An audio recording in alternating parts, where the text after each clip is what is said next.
आइए एक क्वेश्चन और डिस्कस करते हैं जियो मैकेनिक्स का। ठीक है, इस क्वेश्चन में कुछ ऐसा दिया हुआ है, एक ब्लॉक है जिसकी dimension basically width 2 metre, height 4 metre और प्लेन के परपेंडिकुलर 1 मीटर डीप है। ठीक है, क्वेश्चन में ये कह रहा है कि बेसिकली ये बॉडी वाई एक्सिस के अबाउट बेसिकली या फिर इसकी हाइट के अबाउट सिमेट्रिक है, पहली चीज़।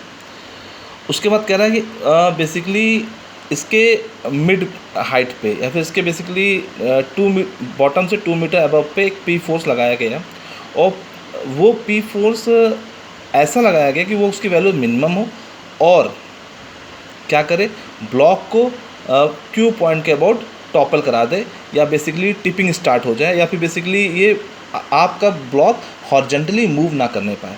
आपको पी की वो मिनिमम वैल्यू बतानी है जो बेसिकली ब्लॉक को बेसिकली पॉइंट क्यू के अबाउट टिपिंग करा दे।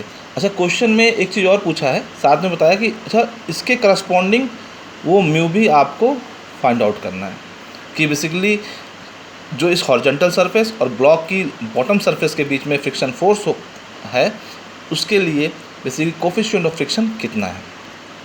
आपको इस क्वेश्चन को मैं डिस्कस करता हूँ डिटेल में, बट कुछ बेसिक बातें पहले डिस्कस कर ली जाए। भाई यहाँ पे पी मिनिमम ही क्यों कहा? अगर मैक्सिमम किया जाए तो क्या दिक्कत थी भाई? मैक्सिमम क्या जाए दिक्कत क्या आती भाई? गोल्फ स्टिक उठा लो और इसके टॉप पॉइंट पे गोल्फ स्टिक से हिट कर दो, खूब जोर से हिट करो। ठीक है, मतलब बहुत ही हाई इम्पैक्ट फोर्स डेवलप करो, अपने आप टॉपल कर जाएगा। बट एज ए इंजीनियर तुम बेसिकली किस पे काम करते हो? लेस एफर्ट पे, मिनिमम एफर्ट पे। ठीक है, अच्छा क्वेश्चन देखो, इसने ऑलरेडी फिक्स कर दिया कि एक तरह से पॉइंट मिड पॉइंट पे, मिड हाइट पे ये फोर्स पी लग रहा है। सपोज दैट अगर मिड पे नहीं लग रहा होता तो अगर मिनिमम पूछता तो कहाँ आता? इसके बॉटम पे। नहीं, बॉटम पे नहीं भाई, बॉटम पे कैसे मिनिमम होगा? ठीक है, इवन बॉटम पे तो टिपिंग हो ही नहीं पाती। ठीक है, आप क्या करते हैं, मैक्सिमम हाइट पे जाते, इसके टॉप पे जाते, वो फोर्स मिनिमम होता। बट फोर्स की पोजीशन या पॉइंट ऑफ एप्लीकेशन क्वेश्चन में फिक्स कर दी गई है, इसलिए आपको अब बताना है कि पी मिनिमम कितना होना चाहिए जिस कंडीशन पे ये ब्लॉक टॉपल कर जाए। ठीक है, टॉप बेसिकली पॉइंट क्यू पे ये बेसिकली टॉपल कर जाए। ओके, देखो इस क्वेश्चन में बहुत ज़्यादा नहीं है, बट बहुत ज़्यादा मतलब कैलकुलेशन नहीं है, बट लॉजिक बहुत डीप है। ठीक है, तो वो लॉजिक कुछ ऐसे बनेंगे। ठीक है, अगर इस ब्लॉक को देखा जाए तो इस ब्लॉक का सेंटर कहीं ना कहीं यहाँ पे लाई करेगा, जो बेसिकली यहाँ से 1 मीटर पे होगा, यहाँ से 2 मीटर पे होगा। ठीक है, और यहाँ पे क्या, इसका वेट, खुद का वेट जो W लग रहा होगा। ठीक है, W वर्टिकली डाउनवर्ड लग रहा होगा। ठीक है, अच्छा W की वैल्यू क्या होगी? W की वैल्यू होगी, देखो इसका मास 100 kg दिया हुआ है तो 100 G न्यूटन। अब देखो अगर पॉइंट क्यू पे टिपिंग होनी है, पॉइंट क्यू पे के अबाउट टॉपल करना है इस ब्लॉक को, तो यार एक बहुत छोटी सी बात कहूँगा, ध्यान देना, कहीं ना कहीं ब्लॉक को रोटेट होना पड़ेगा इस तरह, क्लॉकवाइज सेंस में एक पॉइंट क्यू के अबाउट रोटेट होना पड़ेगा। तो कहीं ना कहीं आपको क्या चाहिए, एक नेट मूवमेंट चाहिए जो क्यू के अबाउट रोटेट कर दे। ठीक है, अब हमें देखो यार जस्ट मिनिमम वैल्यू पूछ रहा है तो लिमिटिंग का केस है। अब जब लिमिटिंग का केस है तो आप क्या करोगे, जस्ट इक्विलिब्रियम को डिस्टर्ब करने वाला फोर्स की कंडीशन बना दोगे। अच्छा, पॉइंट क्यू पे देखो अगर देखा जाए तो किन किन फोर्सेस के मूवमेंट आएंगे भाई? सिंपल सी बात है, इस ब्लॉक पे एक W खुद का सेल्फ वेट है, एक P फोर्स है और एक फ्रिक्शन फोर्स भी होगा। हम फ्रिक्शन फोर्स अभी दिखा नहीं रहे, बट चलो ठीक है लिख देता हूँ, म्यू RN। ठीक है, एक फ्रिक्शन फोर्स भी होगा। ठीक है, अब देखो फ्रिक्शन फोर्स, क्योंकि पॉइंट इस सरफेस कॉन्टैक्ट सरफेस के बीचों बीच पाप क्यू भी क्या है, कॉन्टैक्ट सरफेस पे, तो म्यू का मूवमेंट में कोई मतलब रोल नहीं रहेगा। ठीक है, अब देखो क्यू के अबाउट अगर मूवमेंट निकाला जाए फॉर लिमिटिंग केस, तो मैं लिख सकता हूँ पी का क्या क्लॉकवाइज आएगा और W का एंटी क्लॉकवाइज। देखो मैं एक इक्वेशन लिखने जा रहा हूँ। ठीक है, force P minimum into Q पे इसकी हाइट क्या हो जाएगी, 2 मीटर। देखो एक पैरेलल लाइन बनेगा, ये 2 मीटर हो जाएगा, P इंटू 2। अच्छा ये किसको, ये बेसिक क्लॉकवाइज बन रहा है, तो ये क्या W के मूवमेंट के को क्यू पे इक्वलाइज करेगा। ठीक है, तो W इंटू ये कितने डिस्टेंस पे है, ये 2 मीटर थी, तो ये कितने हो जाएगा 1 मीटर। सबकी वैल्यू पुट कर दूँ। W की वैल्यू क्या है 100G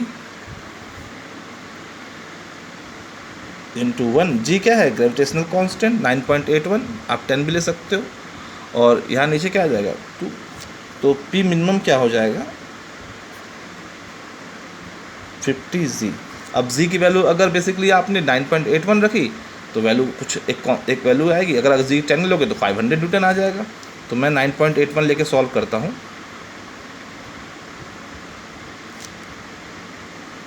इसकी लमसम कितनी आ जाएगी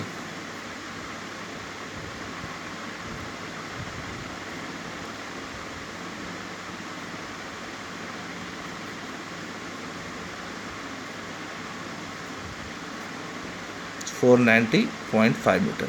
मतलब जो मिनिमम फोर्स चाहिए गिवन क्वेश्चन में, जो आपको मिनिमम फोर्स चाहिए, ठीक है, वो बेसिकली क्या बन रहा है 490.5 न्यूटन, जो ब्लॉक को जस्ट क्या है टॉपल करा देगा पॉइंट क्यू के अबाउट। ओके, पॉइंट क्यू के अबाउट ब्लॉक को जस्ट टिप करने के लिए, टिप आउट करने के लिए, जैसे जो फोर्स पी की वैल्यू होगी वो 490.5 न्यूटन आएगी।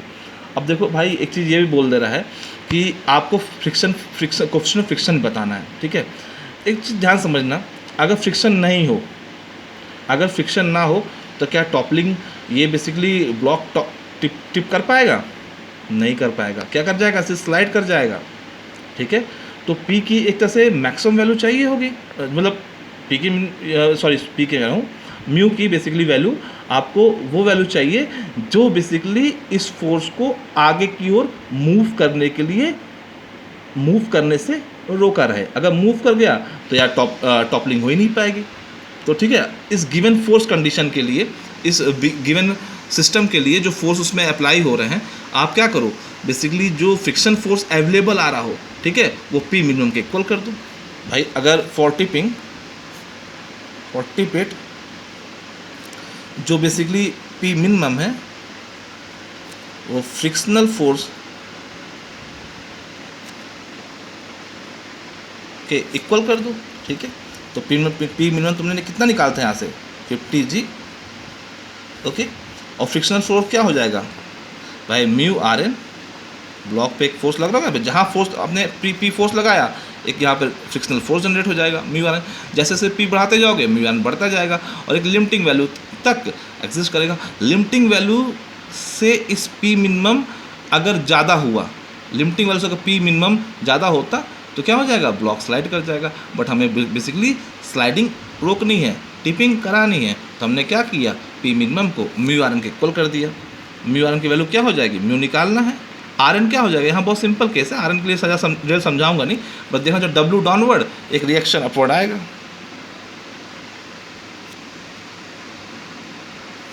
एक रिएक्शन अपवर्ड आएगा, ठीक है। तो ये RN इक्वल टू क्या हो जाएगा W की वैल्यू कितनी दी हुई है, आप दी हुई, आपने निकाला है 100G। इसको सॉल्व करिएगा तो म्यू की वैल्यू क्या आ जाएगी 50G अपॉन 100G, यहाँ सॉल्व करोगे 0.5। तो जो बेसिकली कोफिशिएंट ऑफ फ्रिक्शन की मिनिमम वैल्यू चाहिए होगा, तो कोफिशिएंट इससे ज़्यादा बढ़ा दोगे तो यार टिपिंग इस आपका बेसिकली ईजी रहेगा। बट एक गिवन P मिनिमम के लिए ये आपका क्या हो जाएगा, अवेलेबल या फिर नेसेसरी कोफिशिएंट ऑफ फ्रिक्शन हो जाएगा। और ये आपका जो फोर्स आया है, इतने न्यूटन का आपको P मिनिमम लगाना पड़ेगा इसको टॉपल कराने के लिए, ओके।